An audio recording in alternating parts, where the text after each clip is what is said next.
whether you are studying to become an RBT or a BCBA, you're going to have to answer some ethical questions and resolve some ethical dilemmas. When you have become a BCBA, you have to have continuing education. At least 4 of your continuing education credits have to be ethics. Have you ever noticed that our ethics codes are probably one of the most underrated yet absolutely essential resources that any great BCBA should have? I mean, think about it. When you are studying for the exam, many of the questions are based in ethics. And just throughout our career, we come in contact with ethical dilemmas on a daily basis. So that is why this topic is so important. And I don't know why I didn't do a video about this years ago. So this video is going to dive into why ethics is such a big deal in our field. We are going to go over some ethical dilemmas ourselves with some real life scenarios and situations, and you tell me what you would do. And then I'm also going to point out some of my favorite ethical codes that help align with my values and how I want to impact the world as a BCBA. But before we get started, don't forget to hit that subscribe button, ring that notification bell. That way you get notified when I upload new content, because it just keeps getting better. All right, let's get right into it. The first thing I want you to do is go over to the Googler and type in BCBA ethics codes. The most recent version, I believe, was updated in 2022. So have that on hand as you watch this video, so that you can research ethics codes while you're learning about them.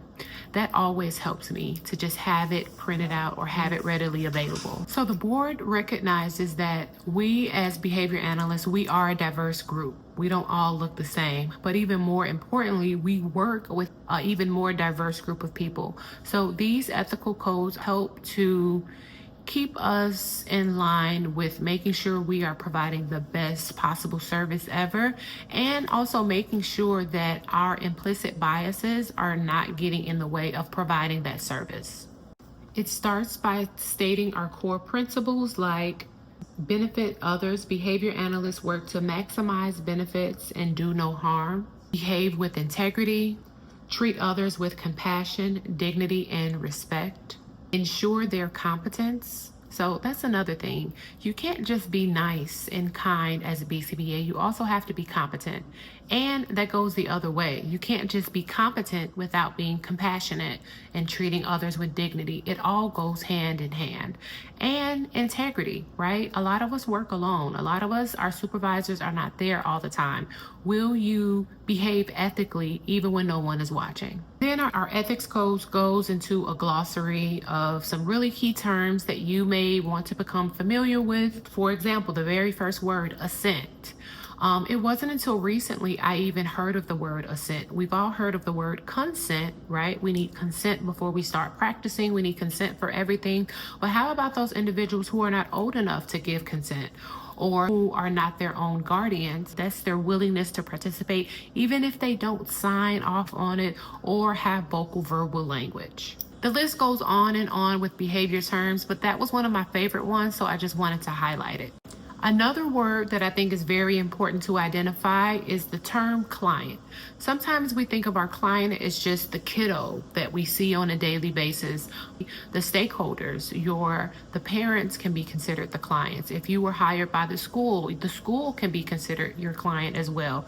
If you were hired by an outside agency, whoever is the stakeholders, those are also considered your clients. There are many codes that make up our code of ethics or standards, and they are categorized under different subtitles. So although I won't read them all, I will highlight some that I feel like come up a lot in our field, especially that have come across my desk as a supervisor, and I'll give you some of the subtitles. So the first one is responsibility as a professional. You are now a professional, okay? Whether you sign up for this or not, you are set apart. You are called to this job. Behave as such. You have a responsibility to behave as a professional. If you say you're going to do something, do it. So one of our first ethics codes under responsibility as a professional is be truthful. Don't go out here and say, I can cure your son of autism, right? We don't go out and say things like that. Be truthful and honest with the skill set you have. Be truthful and honest with everything. That's where that integrity piece comes in. conforming to legal requirements, right? There have been so many jobs, y'all. I've told you this in previous videos. I probably have taken at least a dozen criminal background checks, fingerprint checks. Because of the work that we do, we have to be truthful. Like, if you're not truthful, it's going to come out anyway. So you might as well lead a life that you can be truthful about what it is that you do. Accountability. Behavior analysts are accountable for their actions and professional services. Follow through on your work commitments. Don't say you're going to be somewhere you're not going to be there. Don't say you're going to have this plan done by noon on a Friday and it's not done until a week or so later without any explanation.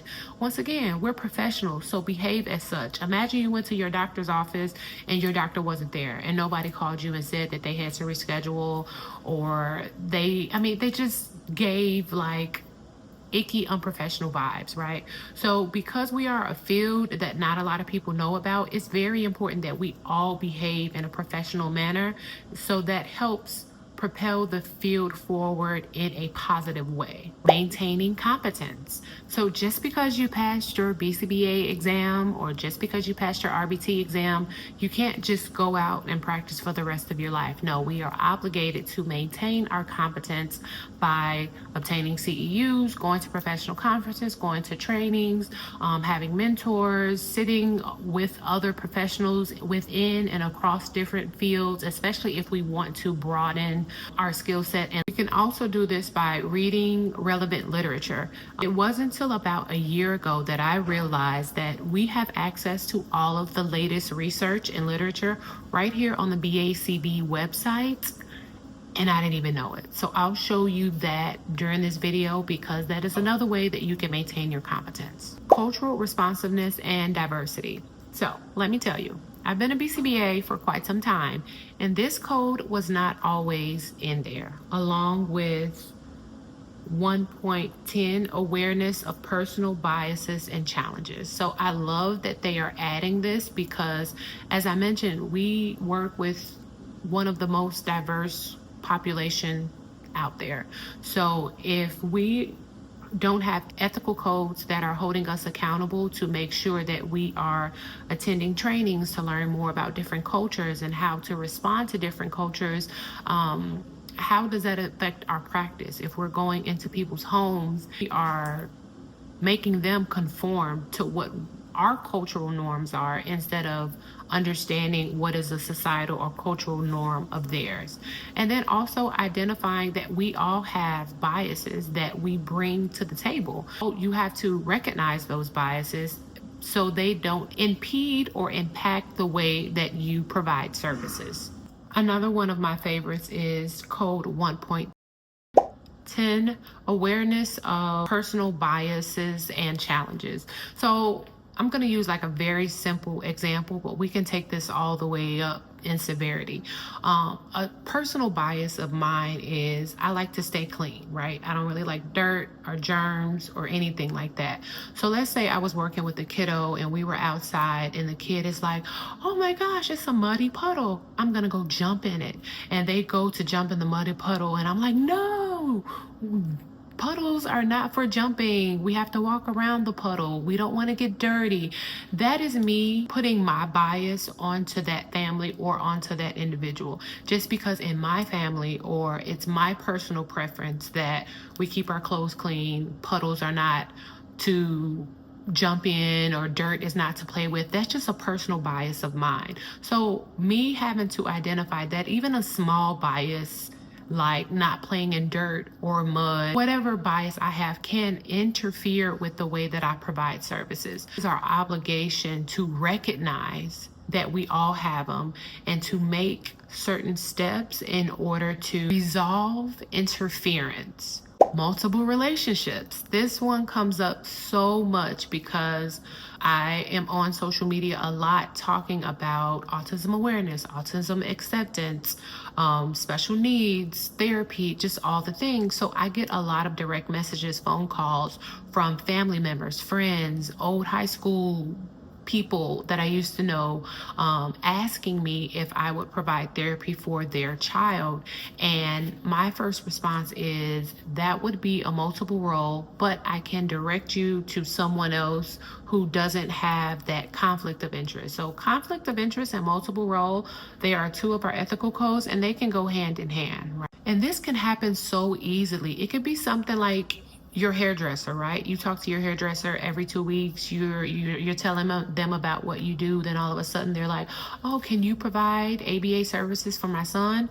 Actually, I cannot, or I will try to avoid that because you already have a role as my hairdresser. Now, when I was in graduate school, we would have scenarios where they would talk about situations where multiple roles are unavoidable, right? So if you like live in a rural area where there are not a lot of BCBAs available, or it's just a small city and everyone knows everyone else, right? So someone who is your high school basketball coach can also be your client because it's a small city, or someone who is your choir director that can also be your client because you're the only BCBA in the city.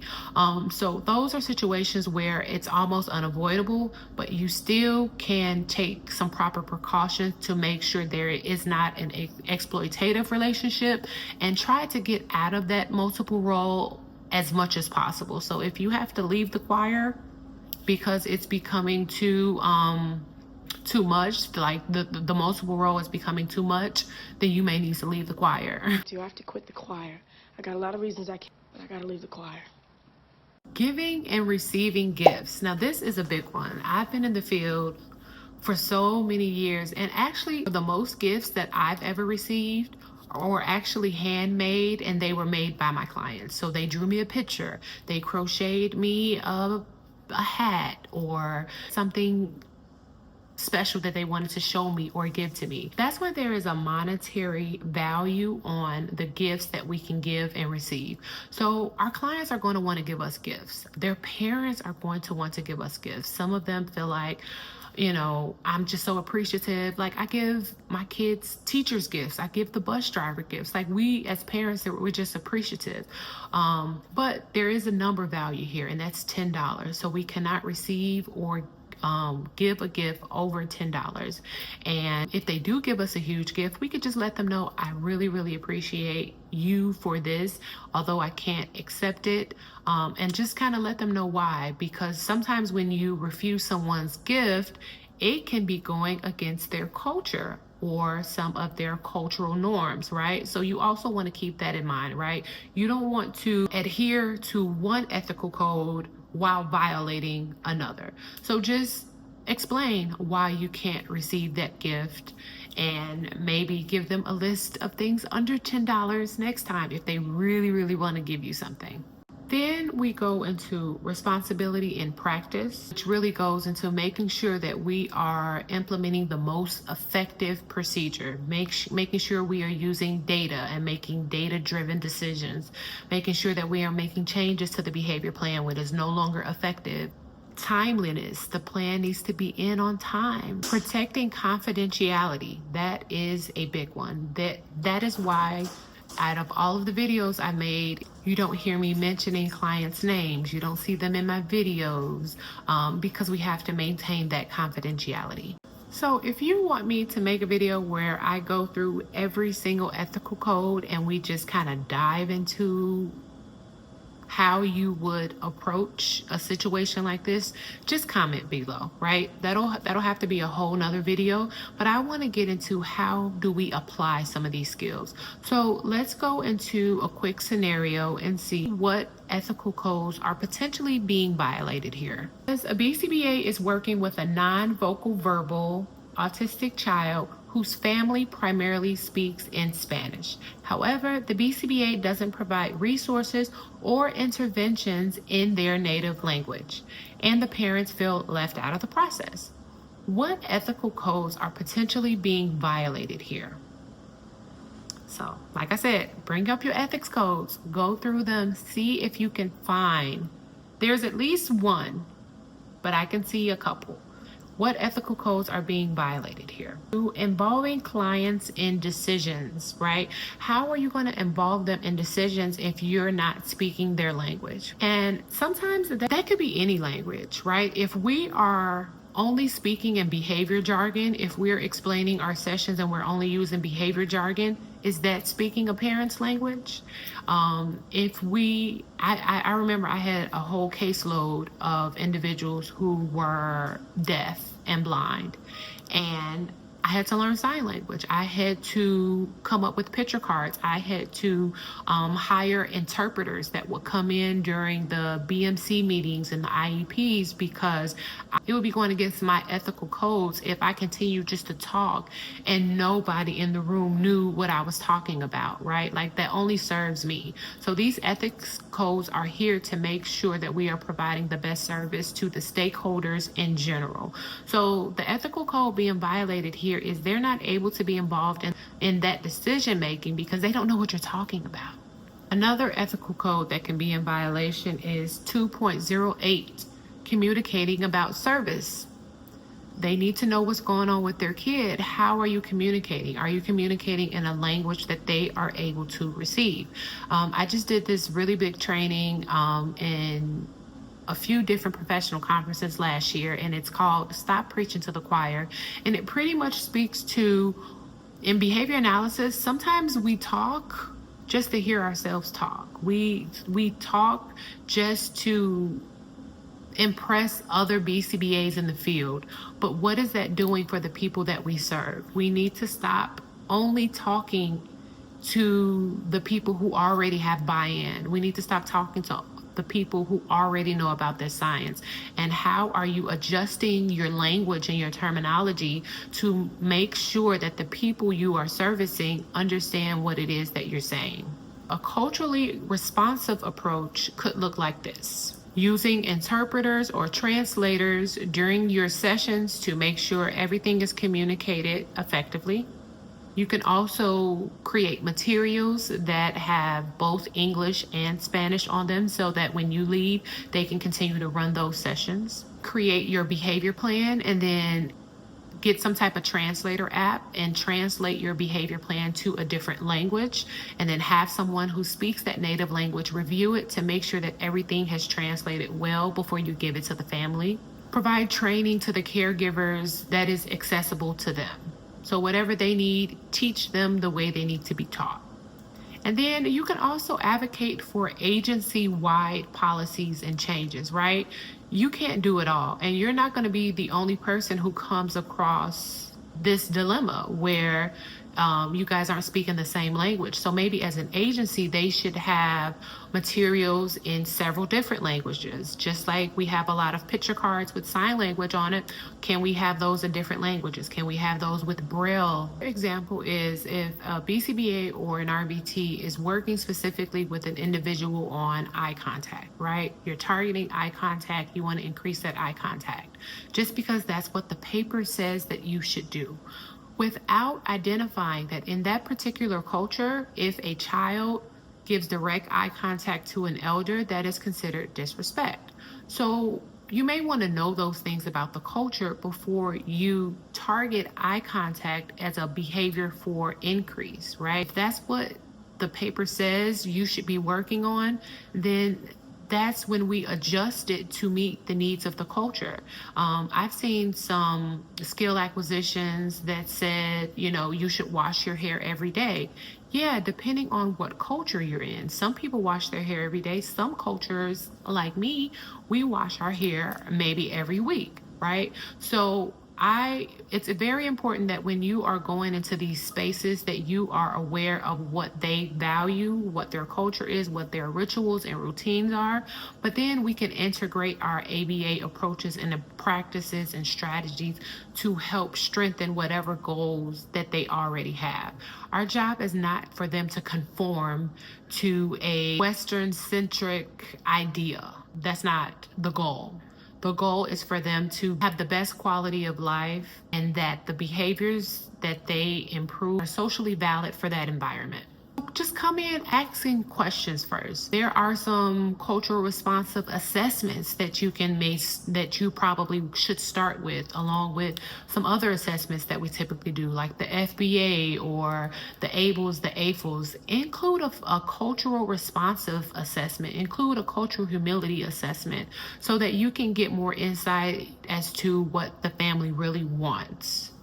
Our ethical guidelines, they're not statistics. They are evolving. They are always growing with the evolution of society. That means if we want to be the best practitioners, we need to stay informed. And here are some ways that you can do that.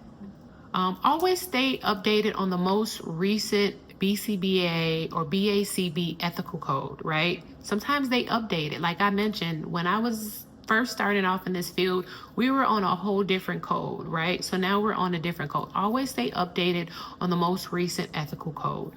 Also stay updated on the most recent research when it comes to ethics and cultural responsiveness and personal biases, right? I know a lot of the articles we have are like from 1973, 1992. Like, there has been some evolution in our research. And as I mentioned earlier in this video, I showed you where you can find some of those articles. Stay updated on some of the current research. Also, attend CEUs and webinars that are specific to ethics and cultural responsiveness, compassionate care, person-centered planning. Okay, let's wrap up today's discussion on ethical considerations in modern ABA.